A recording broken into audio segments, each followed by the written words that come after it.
কিন্তু এই যে আপনারা যা কাজ করলেন এবং সেটাই একটা আপনাদের মাধ্যমে শুরু হলো এবং পরবর্তীতে আমরা বললাম যে শিক্ষার্থীদের আন্দোলন, গণমাধ্যমের ভাষায় যেভাবে বলতে হয়, শিক্ষার্থীদের আন্দোলন পরে ছাত্র জনতার আন্দোলনের রূপ নিল এবং সেই ছাত্র জনতার আন্দোলন যখন বেগবান পুরো বাংলাদেশ জুড়ে, তখনই আমরা পেলাম স্যালুট বাংলাদেশ। এবং স্যালুট বাংলাদেশের অন্যতম কারিগর হচ্ছে আমাদের আপনি, এবং সেইখান থেকে ঠিক কেন স্যালুটটা দিতে মনে হয়েছিল, কি মনে হয়েছিল সুজন ভাই?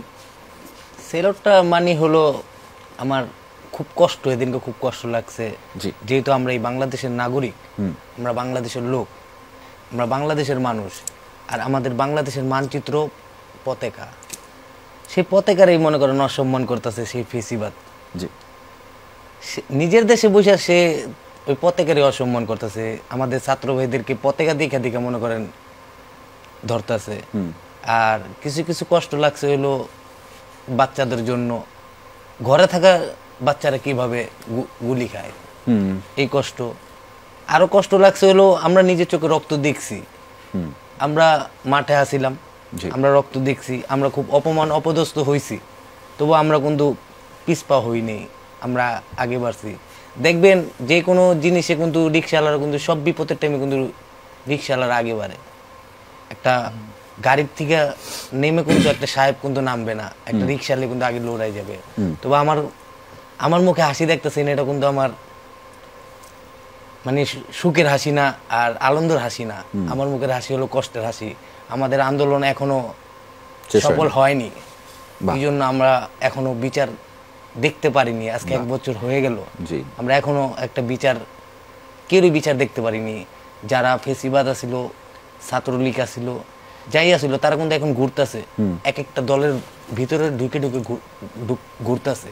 তবে আমরা কিন্তু আজও পর্যন্ত তাদেরকে কিন্তু আমরা জেলখানায়, এই যে সরকার, উনি তো একটা সম্মানী লোক, উনি ওনার জায়গায় উনি ঠিকই আছে। তবু এখন যারা যারা মনে করেন বড় বড় জায়গায় বসে আছে, তারা মনে করেন এই আন্দোলনটাকে মনে করেন পিছপা করতেছে।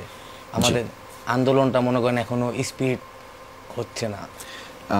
আমি এখানে থাকবো সুজন ভাই, তার আগে আপনি যে স্যালুটটা দিয়েছিলেন ওই সময়টার কথা একটু মনে আছে যে আপনি ঠিক কী কারণে? আমি জানি যে আপনি অনেকবার বলেছেন, আমি এই মুহূর্তে আরেকবার একটু দর্শকদেরকে মনে করিয়ে দিতে চাই। আমরা তো অনেক কিছু ভুলে যাই, হ্যাঁ, এত বড় একটা পরিবর্তনের জন্য একটা বড় আন্দোলন হলো, আমরা কিন্তু এই সময়টাতে এসে অনেকভাবে নানানভাবে ভুলে যাওয়ার চেষ্টা করছি।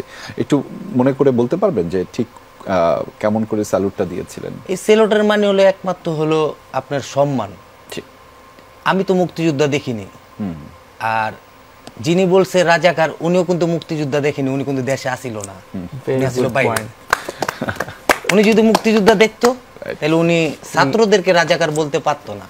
কিন্তু আজকে আপনি যে জায়গায় বসে রয়েছেন, আপনি কিন্তু ছাত্র আসিলেন, অবশ্যই আজকে ভালো জায়গায় আছেন। ভালো জায়গা না, মানে ব্যাপারটা হচ্ছে মানুষের জন্য আছে, ছাত্র মানুষের জন্য। একটা ছাত্র কি চায়?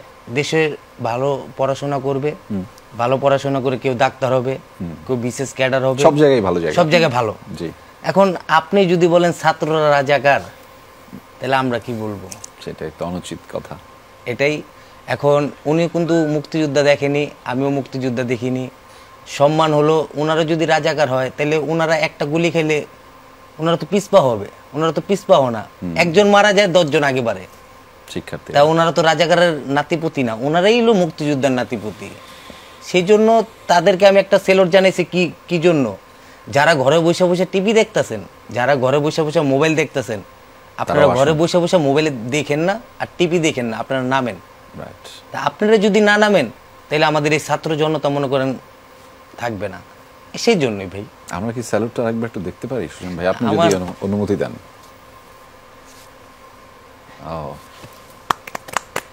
এটা হলো শুধু এই ঢাকা ইউনিভার্সিটির সেলুট না, এটা হলো পুরো বাংলাদেশের সেলুট। একদম। এই সেলুটটার মানে বুঝেছে আপনারা সবাই নামেন। এই সেলুটের পরে কিন্তু 20 মিনিট পরে কিন্তু আমাদের রিক্সাওয়ালা ভাইরা কিন্তু নামছে, সাধারণ জনগণ আরো বেশি হয়েছে।